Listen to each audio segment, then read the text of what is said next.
घाट पे चल के आज चारों धाम आए हैं। बजाओ ढोल स्वागत में मेरे घर राम आए हैं। कथा शबरी की जैसे जुड़ गई मेरी कहानी से।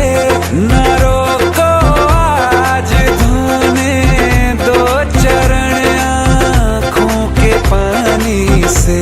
बहुत खुश हैं मेरे आंसू के प्रभु के काम आए हैं।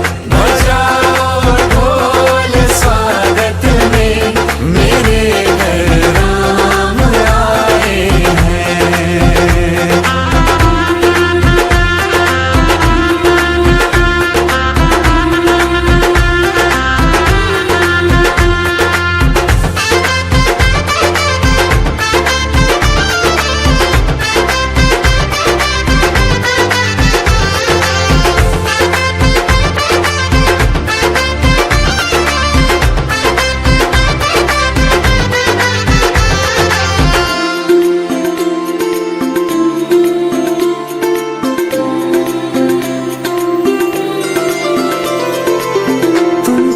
पाके क्या पाया है सृष्टि के कण कण से पूछो। तुमको खोने का दुख क्या है कौशल्या के मन से पूछो।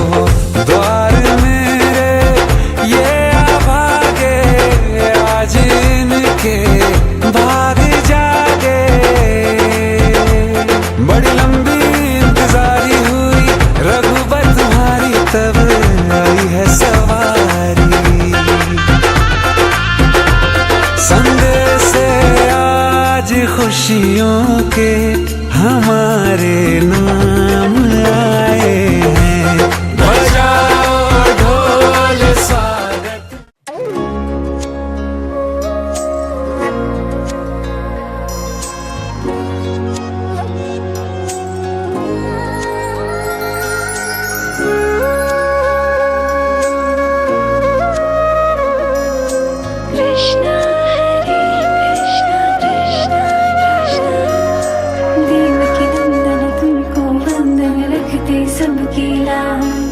सबके स्वामी अंतर्यामी पूर्ण कीजिए काज।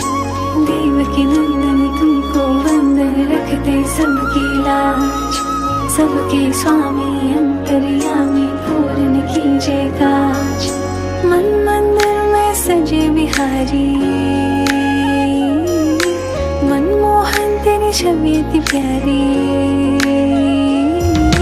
मन मंदिर में सजे बिहारी मनमोहन तेरी छवि अति प्यारी।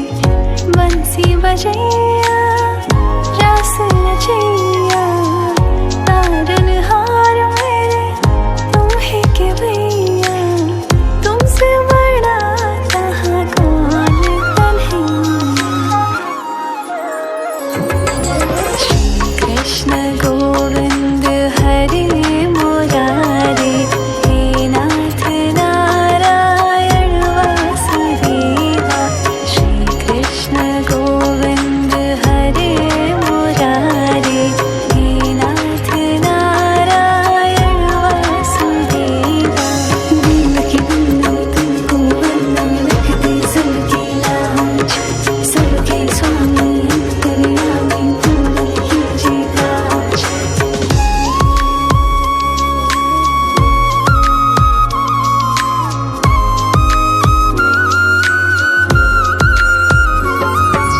लीला परंपार तेरी तू माखन चोर कहावे। भवसागर से सबकी नैया तू ही पार लगावे।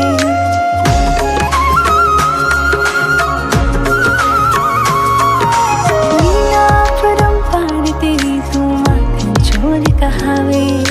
भवसागर से सबकी नैया तू ही पार लगावे। भक्तों का सहारा तू बांसुरी वाला मथुरा के बसैया। मेरा आपकी कृपा से सब काम हो रहा।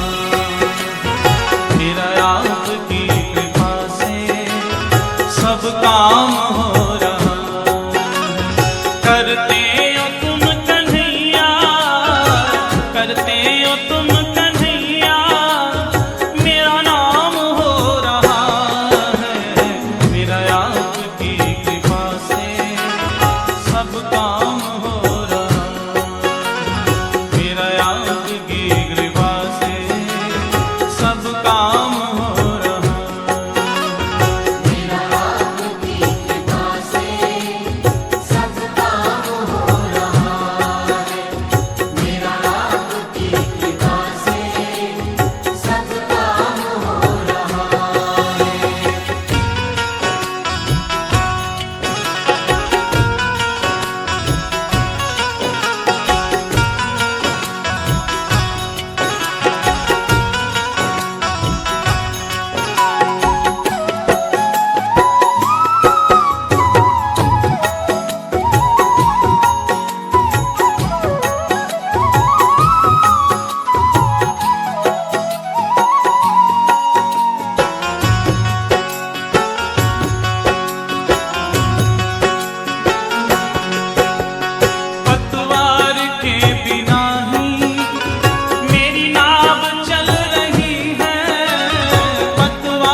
हर चीज मिल रही है।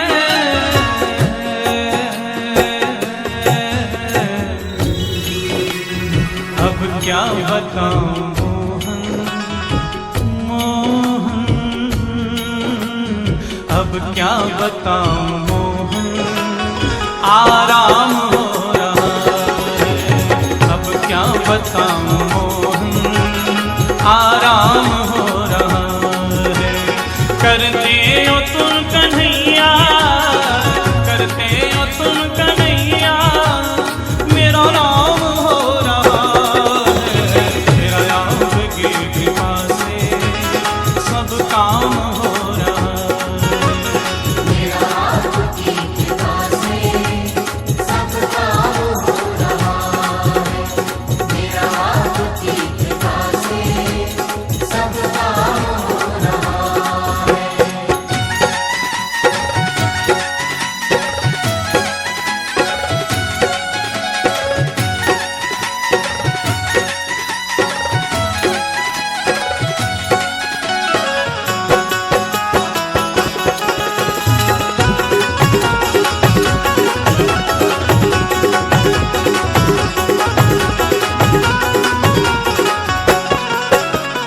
मेरी जिंदगी में तुम हो, किस बात की कमी है। मेरी जिंदगी में तुम हो, किस बात की कमी है। मुझे और अब किसी की परवाह भी नहीं है। मुझे और अब किसी की परवाह भी नहीं है।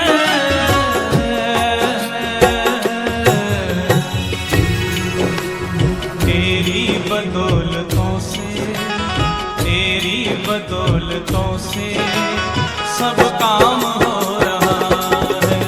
तेरी बदौलतों से सब काम हो रहा है। करते हो तुम कन्हैया, करते हो तुम कन्हैया, मेरा नाम हो रहा है। मेरा आपकी कृपा से सब काम हो रहा है। मेरा आपकी कृपा से सब काम हो रहा है। मेरा आपकी कृपा से सब काम हो रहा है।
कजरारे मोटे मोटे तेरे नैन, हाय नजर ना लग जाए, हाय हाय हाय नजर ना लग जाए, होए होए होए नजर ना लग जाए। बांके बिहारी कजरारे मोटे मोटे तेरे नैन, ओ नजर ना लग जाए, हाय हाय हाय नजर ना लग जाए, होए होए होए नजर ना लग जाए। बांके बिहारी कजरारे मोटे मोटे तेरे नैन।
रिजवार है शाम सलो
सजा दो घर को गुलशन सा, सजा दो घर को गुलशन सा, मेरे सरकार आए हैं। सजा दो घर को गुलशन सा, मेरे सरकार आए हैं। मेरे सरकार आए हैं, मेरे सरकार आए हैं।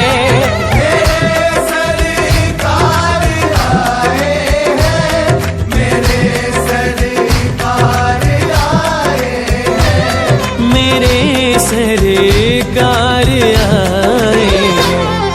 लगे कुटिया भी दुल्हन सी, लगे कुटिया भी दुल्हन सी, मेरे सरकार आए हैं। सजा दो घर को गुलशन सा, मेरे सरकार आए हैं।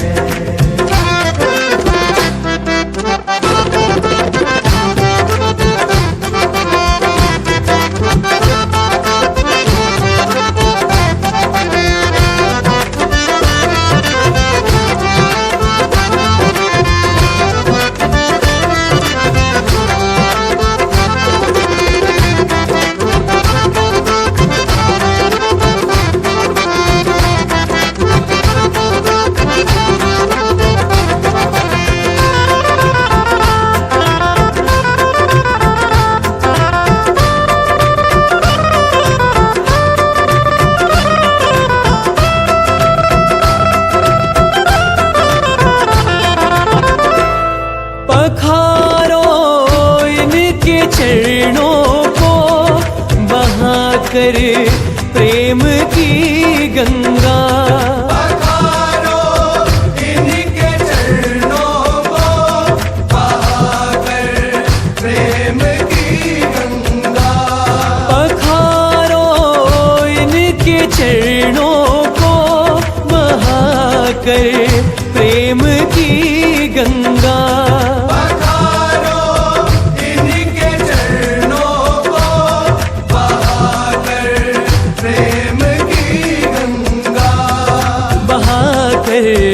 प्रेम की गंगा बिछा दो अपनी पलकों को, बिछा दो अपनी पलकों को, मेरे सरकार आए हैं। सजा दो घर को गुलशन सा, मेरे सरकार आए हैं।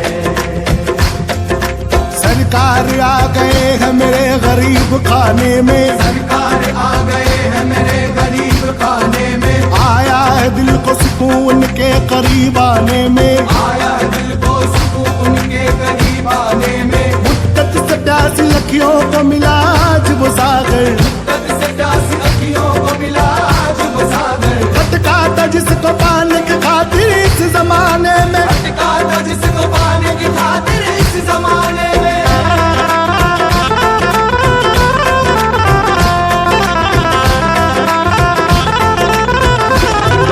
उमड़ आई मेरी आंखें देख कर अपने बाबा को, उमड़ आई मेरी आंखें देख कर अपने बाबा को, उमड़ आई मेरी आंखें देख कर अपने बाबा को।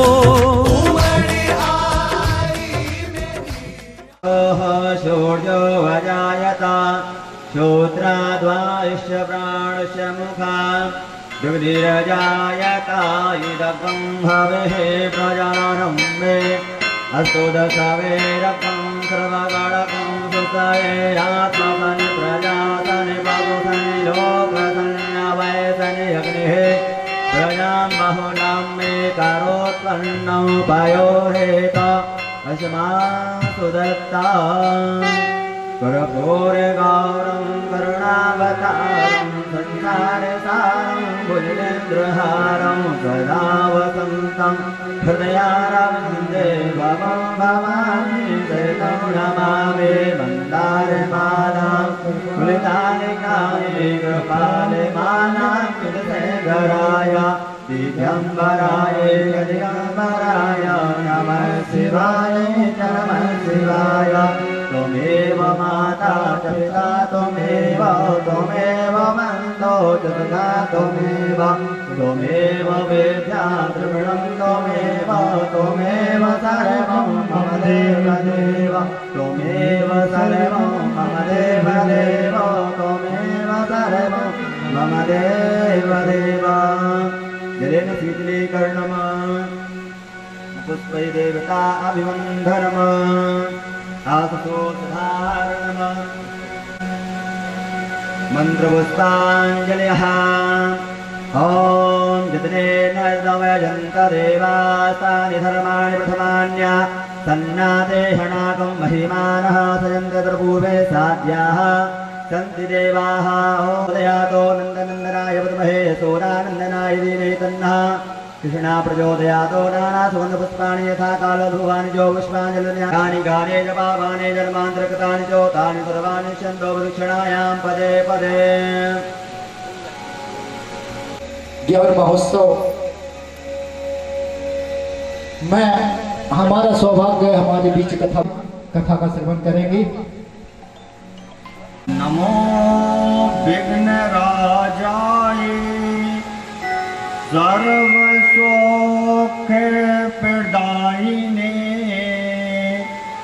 दुष्ट विनाशाय पराय परमात्मने लंबोदरं महावीर्ये नागयज्ञोपशोभितम् अर्धचन्द्रधरं देवं विघ्नविनाशनं वंशे विभूषितकरान्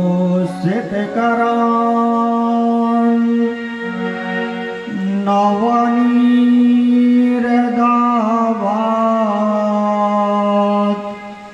पीताम्बरादरुणबिम्बफलाधरोष्टात् पूर्णेन्दुसुन्दरमुखा दरविन्द्रनेत्रात् कृष्णात् परं किमपि तत्त्वमहं न जाने।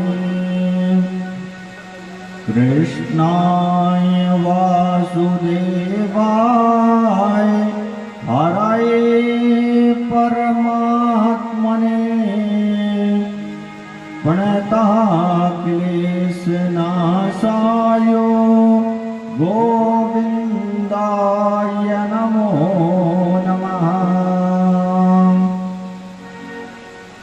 मनोजवं मार्यततुल्यवेगं जितेन्द्रियं बुद्धिमतात्मरिष्टम् वातात्मजं वानरयूथमुख्यम्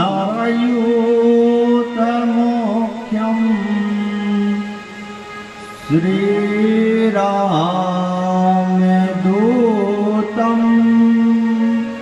शरणं प्रपद्ये राधे को दास जन्म जन्म मोहि दीजियो श्री वृंदावन को वास। बोलिए सच्चिदानंद भगवान की जय। नर्मदा मैया की जय। गुरुदेव भगवान की जय।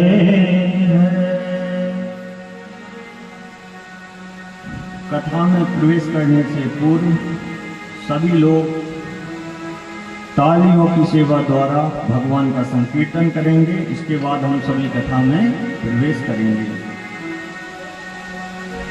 श्री कृष्ण गोविंद हरे मुरारी हे नाथ नारायण वासुदेव।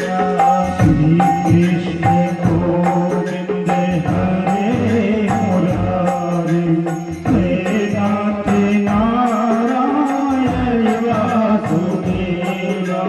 श्री कृष्ण गोविंद हरे मुरारी हे नाथ नारायण।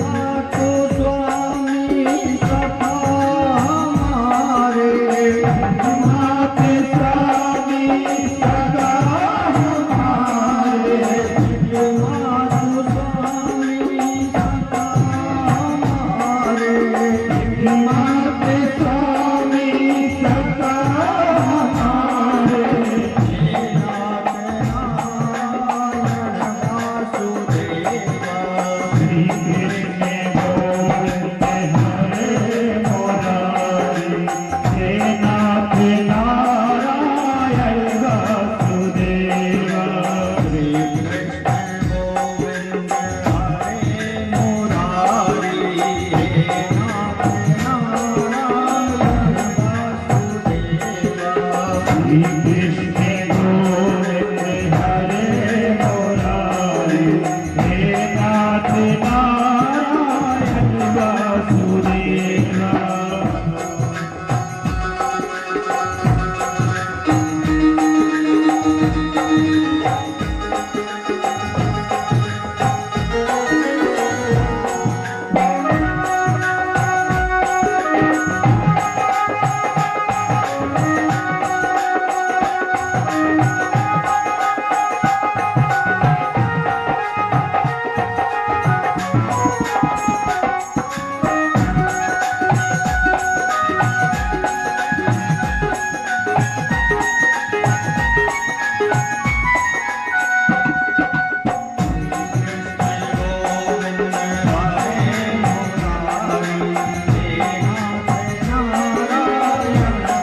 नाथ नारायण वासुदेव।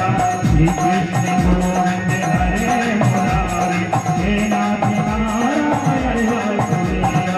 हे नाथ नारायण वासुदेव हे नाथ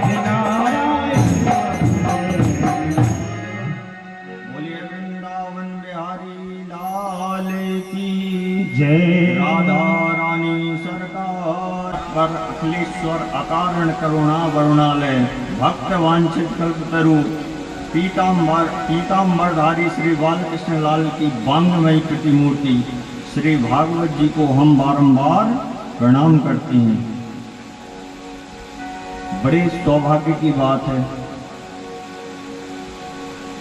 भादों का महीना, कितना अच्छा संयोग बना है कि आज राधा अष्टमी भी है। और कन्हैया कहते हैं कि जहाँ राधा है वहाँ मैं हूँ, और जहाँ मैं हूँ वहाँ राधा है। तो राधा अष्टमी की सुअवसर पर भादों के महीने में पुण्य सलिल गंगा के जहाँ भागवत की कथा होती है वहाँ सभी तीर्थ इकट्ठे हो जाते हैं। जिस प्रकार प्रयाग तीर्थों का राजा है, उसी प्रकार जहाँ भागवत की अमृतमयी कथा का पान होता है, सभी तीर्थ वहाँ आकर एकत्रित हो जाते हैं। ऐसा व्यास जी ने भागवत में लिखा है। अगर अपन जाएं कि चलो तीर्थ वैष्णो देवी, पर एक बार जो इस पंडाल में आ गया तो सभी तीर्थ उसके हो गए। बोले वृंदावन बिहारी लाल की जय, राधा रानी सरकार। प्रारंभ होता है तो सभी लोग 7 दिन भगवान की कथा का श्रवण करेंगे, हृदय में गोविंद को धारण करेंगे और कथा का श्रवण करेंगे। आज भव्य शोभा यात्रा के साथ कथा की शुरुआत हुई। प्रथम दिवस की कथा में हम लोग प्रवेश कर रहे हैं। भाग्योदेन बहु जन्म समर्चितेनो सतसंगमं चलवते पुरुषो यदा। सुखदेव जी कह रहे हैं परीक्षित से कि धन से भागवत नहीं होती। तो कहा भागवत होती कैसे है? तो सुखदेव जी ने कहा जिनके भाग्य उदय होते हैं वहां भागवत होती है। और जब भाग्योदय होते हैं तभी भागवत होती है। और भागवत भी जब होती है जब प्रभु की कृपा उनके ऊपर होती है, नहीं तो भागवत नहीं होती। भाग्योदयन बहु जन्म समर्चितेनो, कई जन्म के पुण्य जो हैं वो जब फलित होते हैं तब जाके भागवत होती है। ऐसा सुखदेव जी भागवत में वर्णन कर रहे हैं। एक जन्म के नहीं, बहु जन्म, कई कई जन्मों के जब पुण्योदय होते हैं तब भागवत होती है। श्रीमद् भागवत की जो पद्धति है सप्तदिवसीय है। तो यहाँ की धर्मेण हन्तये व्याधि, धर्मेण हन्तये गिरा, धर्मेण हन्तये शत्रु, ततो धर्मायतो जया। तो जहाँ धर्म होता है वहाँ सब होता है। प्रभु की शरण में जब हम बैठते हैं तो धर्म का प्रादुर्भाव भी होता है। श्रीमद् भागवत जो है वो मनोरंजन की दृष्टि से नहीं सुननी चाहिए, ऐसा सुखदेव जी कहते हैं। क्योंकि भगवान का साक्षात वांग्मय स्वरूप जो है वो है श्रीमद् भागवत। और बहु जन्मों के पाप नष्ट हो जाएं, ऐसी कृपा ईश्वर की हमारे ऊपर बनी रहे तो कथा को ज्ञान में आचरण करते हुए सभी लोगों को सुनना चाहिए। और भगवान की कृपा कब होती है? जब हम भगवान को धारण करते हैं और भागवत को सुनते हैं। अब यहाँ कथा जो है कई कई जन्मों के पापों को काटने वाली है। ज्ञान ही तुर्कृत मोह मंधकार नाशम, जो अंधकार को दूर करके प्रकाश जागृत कर दे वो है श्रीमद् भागवत। आज महत्व की कथा है। क्या हुआ? नैमिषारण्य तीर्थ में शौनकादि 88,000 ऋषि जब एकत्रित होते हैं तो उनके मन में लालसा होती है। लालसा कैसे? कि भगवान के चरित्रों का हम वर्णन सुन सकें। भगवान के रूपों का हम वर्णन सुन सकें। तो जब सवा लगी थी तो अचानक वहां सूत जी का आगमन हुआ। सूत जी कौन? व्यास जी के परम शिष्य। सूत जी का जब आगमन हुआ तो बड़े बड़े ऋषि जो हैं उन्हें देख के खड़े होकर प्रणाम करने लगे कि आइए महाराज आइए, अहो भाग्य जो आप यहाँ पधारे। तो सूत जी ने कहा, अब देखिए वहां ऋषि जो थे वे कोई छोटे छोटे ऋषि नहीं थे, बड़े बड़े भारी उम्र के ऋषि थे। व्यास जी हैं, पाराशर हैं, अंगिरा हैं इत्यादि। तो कहा सूत जी की उम्र मात्र 20 वर्ष की और 1000 वर्ष के जो ऋषि थे उन्हें खड़े होकर प्रणाम कर रहे हैं कि ओहो भाग्य जो आप यहाँ पधारे। तो सूत जी ने कहा कि आप तो इतने वृद्ध हैं, फिर खड़े क्यों हो रहे हैं? तो कहा सुनिए, धन वृद्धा बल वृद्धा आयुर्विद्या तथैव च ते सर्वेपि ज्ञान वृद्धाश्च किंकरासिंस किंकरः। धन में कोई बड़ा हो, बल में कोई बड़ा हो और आयु में कोई बड़ा हो, लेकिन सबसे बड़ा वो होता है जिसने ईश्वर के चरित्रों का गुणगान किया है, जो ज्ञानवान है और प्रभु की कथा श्रवण कराता है। इसलिए हम आपको देखकर खड़े हुए। अब 88,000 ऋषियों ने सूत जी को बढ़िया आसन प्रदान किया। कहा प्रभु हमें कोई भगवान की ऐसा चरित्र आप सुनाइए जिससे हम सभी का उद्धार हो सके। तो सूत जी ने कहा, सच्चिदानंद रूपाय विश्व उत्पत्त्यादि हेतवे तापत्रय विनाशाय श्री कृष्णाय वयं नमः। कहा देखिए ऋषियों, जो साक्षात सत धन आनंद का स्वरूप है वो है भगवान कृष्ण सच्चिदानंद। और तीनों प्रकार के तापों को जिनको शांत करने का अगर सामर्थ्य है तो भगवान कृष्ण में है। दैहिक दैविक भौतिक तापा राम राज्य नहीं काहू व्यापा। 3 प्रकार के ताप होते हैं, एक होता है दैविक, एक होता है दैहिक और एक होता है भौतिक। तो तीनों तापों से मुक्ति दिलाने वाले अगर कोई हैं तो वो है भगवान कृष्ण सच्चिदानंद। कोई ऐसा वैसा आनंद नहीं, ऐसा आनंद नहीं कि हम नाचने लगे और हमें आनंद आ गया। जो आत्मा में विराजमान कृष्ण हैं, अगर उनकी कृपा से जो आनंद प्राप्त होता है वो परमानंद की प्राप्ति दिलाता है। और जिसको परमानंद प्राप्त हो जाता है उसको छोटे छोटे आनंद की आवश्यकता नहीं रहती। तो सच्चा आनंद तो वो ही है। उन्होंने कहा भजन कर रहे हैं, आप लोग भी भजन करते होंगे, तो दिखावा कम और भजन ज्यादा। भी प्रणाम करते हैं। तो कहा सुखी कौन? संसार में सुखी कोई नहीं है, कोई सुखी नहीं है, हर कोई दुखी है। कबीरा सब जग निर्धना धनवंता नहीं कोई, धनवंता सोई जानिए जाके राम नाम धन होय। का धनवान कौन है और गरीब कौन है? का धनवान तो एक ही है जिसके पास संतोषी रूपी धन है, वो सबसे बड़ा धनवान है। नहीं तो पहले 10 की इच्छा होती है, फिर 50 की होती है, फिर लाख की होती है और फिर करोड़ की होती है, और आखिरी में जाकर एक समय ऐसा आता है ना लाख रहता है ना करोड़ रहता है। साप्ताहिक जो कथा का महानुष्ठान होता है, 7 दिन की कथा का मतलब है कि 7 दिन में सबको जाना है। 8वां दिन किसी की जीवन में आने वाला नहीं है।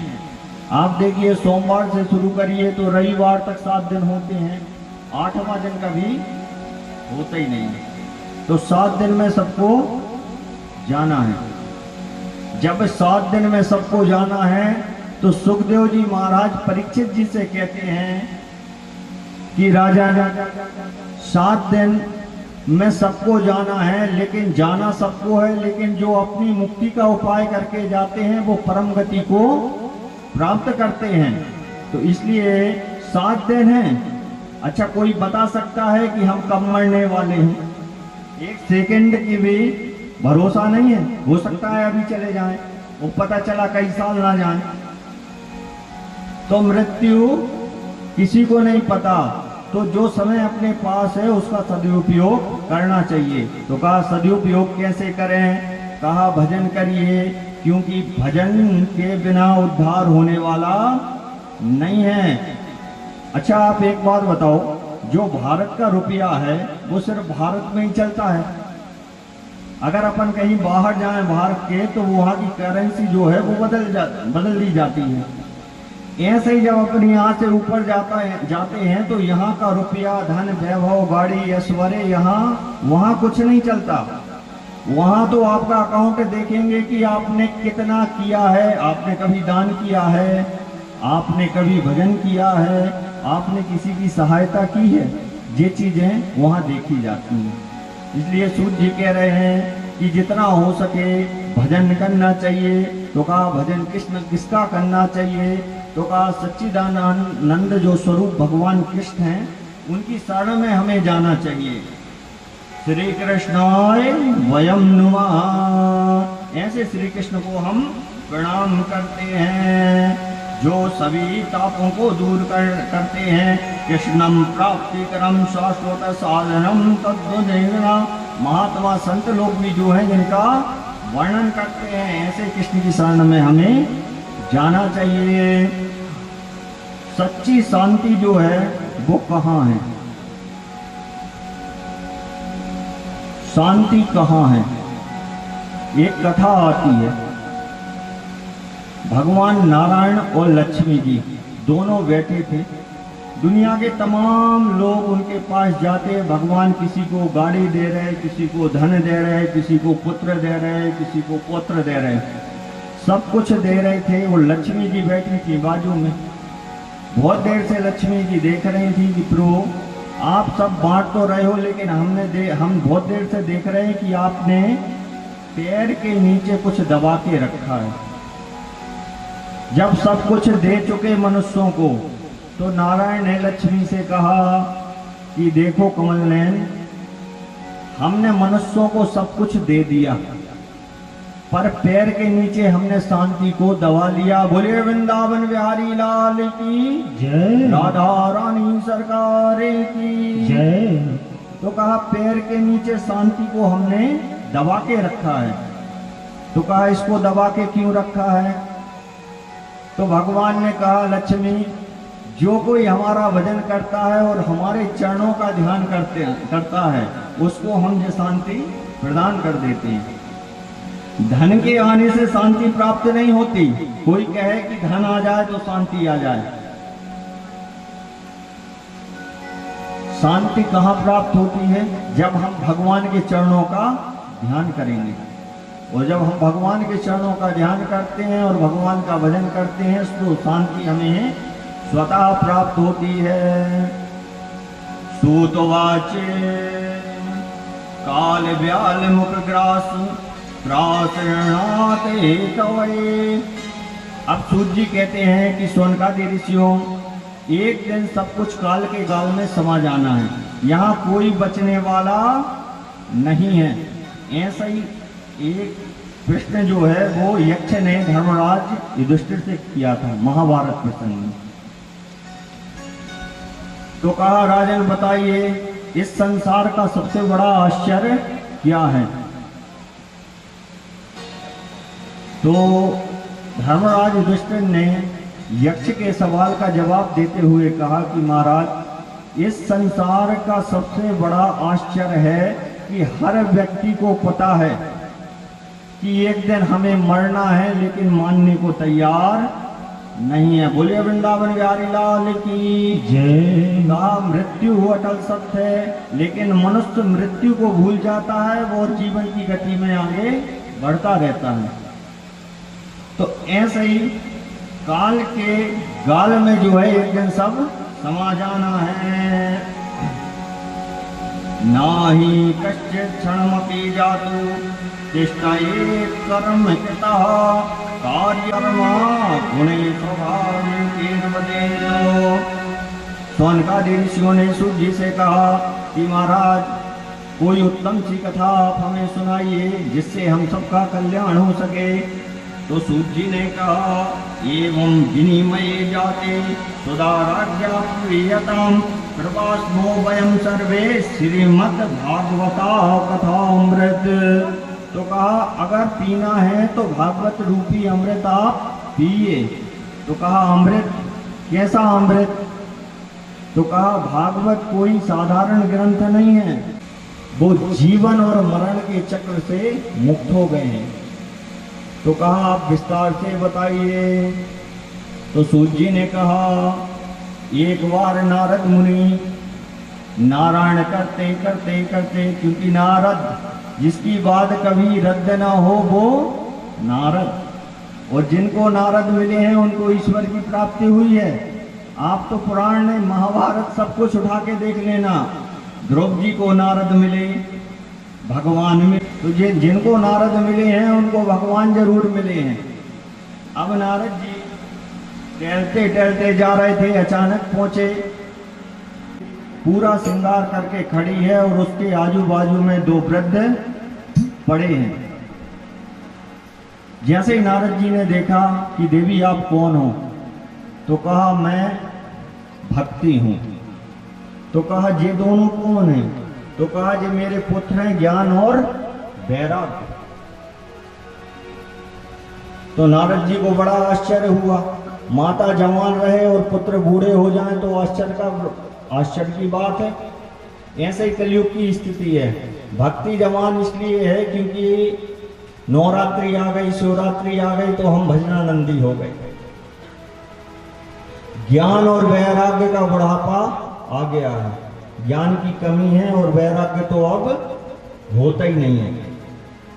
कहा नारद जी मैं भक्ति हूं और ये मेरे दोनों पुत्र हैं ज्ञान और वैराग्य। मैं दक्षिण देश से चल के द्रविड़ होते हुए यहाँ तक आई हूँ। तो कहा आपकी ऐसी स्थिति किसने की? तो कहा समय के चक्र में पता नहीं क्या हुआ, मैं तो जवान हूँ लेकिन मेरे बूढ़े हो गए हैं। तो नारद जी ने प्रयास किया कि नारायण नारायण कहने से हो सकता है कि फिर से खड़े हो जाएं। तो भक्ति देवी कहती हैं कि महाराज हमने सब प्रयत्न कर लिए, बताइए। तो नारद जी ने कहा देवी तुम चिंता मत करो, हम अपने पिताजी के पास जाएंगे, कोई ना कोई उपाय तो होगा। अब नारद जी मन में लेके वही बात कि ज्ञान वैराग्य वृद्ध हो गए हैं और भक्ति जो है वो युवा है, ऐसा क्या करना चाहिए जिससे भक्ति जवान हो जाए। घूमते जा रहे थे, कुछ उपाय बताइए जिससे ज्ञान और वैराग्य जो वो पुनः उठकर खड़े हो जाएं। तो ब्रह्मा जी ने कहा कि इसका उपाय है श्रीमद् भागवत। साप्ताहिक कथा के माध्यम से इनको अपन फिर से खड़े कर सकते हैं। तो कहा कथा कहाँ होनी चाहिए और कौन सुनाएगा? तो कहा सनकादि ऋषि, ब्रह्मा के 4 पुत्र हैं, सनत, सनंदन, सनातन और संत कुमार। तो कहा इस समय वो हरिद्वार में हैं, आप उनके पास जाइए, अगर उनकी कृपा हो गई तो वो आपको कथा का श्रवण अवश्य कराएंगे। तो नारद जी वहाँ से चलते चलते हरिद्वार क्षेत्र आ गए। वहाँ आनंद वन नाम का एक क्षेत्र, किस काम के लिए आपका आगमन हुआ है हमें बताइए। तो कहा महाराज हमने एक विचित्र बात देखी है, भक्ति जो है वो जवान है, उसके पुत्र ज्ञान और वैराग्य जो है वो बूढ़े हो गए हैं। अगर आप इसका उपाय जानते हैं तो बताइए। तो कहा साप्ताहिक श्रीमद् भागवत का श्रवण करवाइए। अच्छा, अब सनत ऋषियों ने जैसे ही कहा कि अगर भागवत सुनेंगे तो ज्ञान वैराग्य और भक्ति जो है, ज्ञान वैराग्य फिर से वो खड़े हो जाएंगे। तो महाराज नारद जी ने कहा कि उसकी क्या व्यवस्था करें, क्या करें। तो यहाँ व्यास जी लिखते हैं, जब सनत की तो नारद जी ने, अच्छा कथा जब होती है तो लोग सुन सुन के आते हैं, कथा को सुन सुन के आते हैं कि भगवान की कथा हो रही है। सब प्रकार के ऋषि जो थे उनने सिर्फ सुना है कि सनातन जो कुमार हैं वो श्रीमद् भागवत कर रहे हैं, तो सुन सुन के वो वहां एकत्रित होने लगे। बड़ी भारी भीड़ इकट्ठी हो गई। सनत कुमारों के लिए बढ़िया सा मंच बनाया गया जिसपे वो विराजमान हुए, यजमान बन गए नारद जी। अब यहाँ सौनक ऋषि सूत जी से कहते हैं कि प्रभु हमने सुना है कि गाय जितने समय में हम दुहते हैं उतने ही समय नारद जी एक स्थान पर रुक सकते हैं, बाकी नारद जी जो है वो चलायमान होते हैं। फिर उनने 7 दिन बैठ के कथा कैसे सुन ली? तो कहा ईश्वर की कृपा से अब नारद जी बन गए यजमान और सनत कुमार बन गए व्यास। साक्षात नारायण का स्वरूप जो है वो व्यास होता है। बढ़िया 2 आसन 3 आसन लगाई गई जिसमें ज्ञान, वैराग्य और भक्ति सब प्रकार के ऋषि वहां एकत्रित होने लगे। बढ़िया मंच बनाया गया और कथा प्रारंभ हुई। बोले वृंदावन बिहारी लाल की जय। बीच बीच में नारद जी बीणा उठाते और भजन, मेरे बांके बिहारी सावरिया, मेरे बांके बिहारी सावरिया, तेरा जलवा कहाँ पे नहीं है।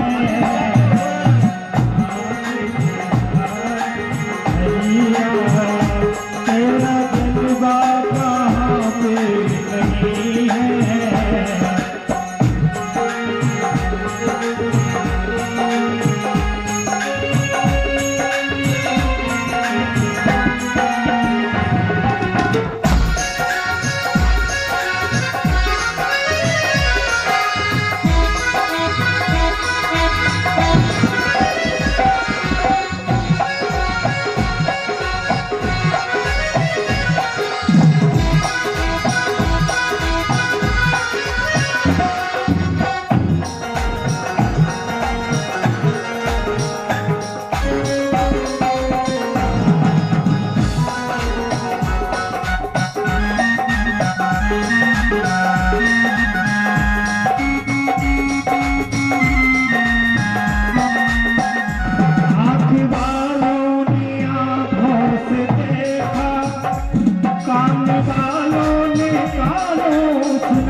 नहीं है, चढ़ जाए उतरता